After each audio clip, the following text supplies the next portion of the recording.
Cape Town versus Nairobi, which city is truly the better one to live in? From breathtaking landscapes to booming tech hubs, these cities couldn't be more different. But which one blew my mind the most? After living in Nairobi for almost 2 years and spending over 2 months in Cape Town, I've gotten a feeling for both cities. And today I want to share my experiences and give you an inside look into life in these two major African cities. I'm Marvin, and if you ever wondered what it's like to live on the African continent, you're in the right place right here. I've been traveling around Africa since moving here almost 2 years ago, and I want to show you another side of our home continent, because trust me, you don't want to miss out on this. So let's start comparing Cape Town and Nairobi with the sense of belonging I felt in both cities. So in Cape Town, I instantly felt like I was part of the community. No one stared at me or questioned my background. I fit right in. This sense of belonging was so comforting. People didn't even make assumptions about my wealth or ask me where I was from. I felt accepted in other countries before too, but South Africa stands out in how naturally I could just blend in there. So now in Nairobi, the experience is quite different. Although the people are extremely friendly, I often stand out as a Muzungu, a term that means white man or white person, but nowadays it's used just for every foreigner. And here being foreign is always part of the conversation. And sometimes people even expect something from you just because of it. This focus on my identity can get tiring. To put this into perspective, in Cape Town, locals often spoke to me in the local language. Even when I didn't understand it at first, that really helped me to feel more integrated, and they were always willing to teach me what they just said, and this gave me a much bigger sense of belonging than I feel it sometimes in Nairobi. But now let's talk about safety. So from the moment I arrived in Cape Town, I was warned to be cautious. I mean, statistically, Cape Town has a higher crime rate than Nairobi, but I felt safe most of the time in Cape Town too. Sure, people told me not to stop at certain traffic lights after dark and to avoid specific areas, and the advice was very helpful, to be honest. Overall, I never felt a sense of a threat and felt comfortable in the areas I resided in. In Nairobi, even though the crime rates are lower, there still a need to be cautious. This is just like in Cape Town. You need to know which areas to avoid and always be careful with your phone, for instance. So while Cape Town has a bad reputation for crime, safety really depends on where you are, and that's true for both cities, to be honest. So let's move on to the lifestyle aspect, and this is where it gets quite interesting. I think Nairobi has amazing weather almost all year round, and it's perfect for outdoor activities, nature excursions, music events. Plus the social scene is vibrant with excellent restaurants, bars, and entertainment venues that really make the city feel alive. But what about Cape Town? Well, Cape Town takes it to the next level. I mean, picture this. One moment you're hiking on the Table Mountain, and the next one you're sipping coffee right by the beach. The combination of ocean and mountains is something Nairobi just cannot offer. Sure, the weather isn't as consistent as in Nairobi, but when the sun is out, the lifestyle variety is unbeatable. From cultural events to breathtaking scenery, Cape Town really stands out. So then when it comes to the cost of living, I think Cape Town is a bit more affordable. I found that not only are rental prices lower, but the quality of apartments is generally higher than here in Nairobi. I stayed in areas like Bokap, City Bowl, Tableview, and Commentary just to try different areas out, and the quality you get for the price is pretty impressive, to be honest. Dining out is another key point. In Cape Town, you can enjoy a great meal for around $7 to maybe $15 at a nice restaurant. And even though Nairobi's dining scene is also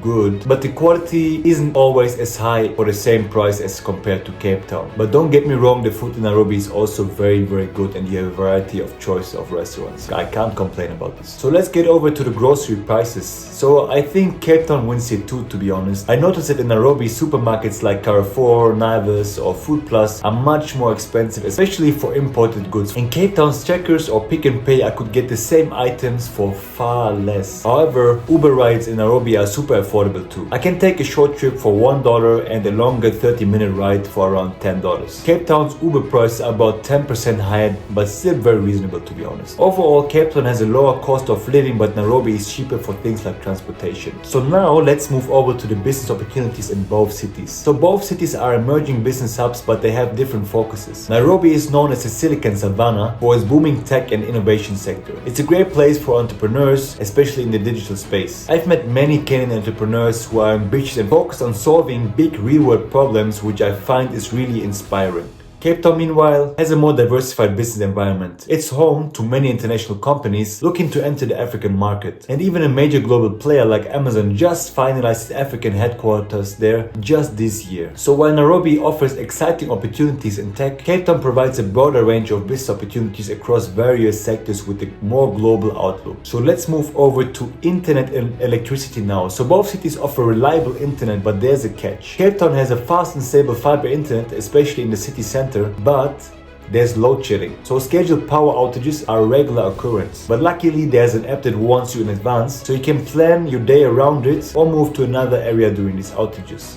Nairobi, on the other hand, has fewer power outages and solid internet coverage, including fiber and 5G. However, the power cuts in Nairobi are less predictable than in Cape Town, so while Cape Town's load shedding is planned, Nairobi's power outages can happen suddenly. Still, Nairobi wins for overall stability. Then let's get to the infrastructure. So Cape Town's infrastructure is very well developed. The roads, the public transportations, the sidewalks, everything makes getting around very much easy. I didn't experience much traffic even during the peak hours. I even took a 2,000-kilometer road trip from Cape Town to Swakopmund in Namibia, and I didn't even hit a single pothole. Nairobi's infrastructure is improving and the new expressway is a game changer, but traffic jams are still a daily reality here. And some roads are very poorly maintained. So while Nairobi is progressing, Cape Town's infrastructure is definitely more developed. So what is the final result now? Honestly, I love my time in Cape Town. The vibe, the energy, the mix of nature and city life, it's an incredible place to be. If I ever left Kenya, Cape Town would be my next stop, to be honest. But Nairobi is home, so it's growing fast, full of potential, and definitely a city to watch. So while Cape Town might be more developed, Nairobi is a city on the rise. And now it's your turn. Cape Town or Nairobi? Which city would you choose? Let me know in the comments down below. And if you enjoyed this episode, don't forget to like and subscribe to my channel to learn more about settling or doing business on the African continent.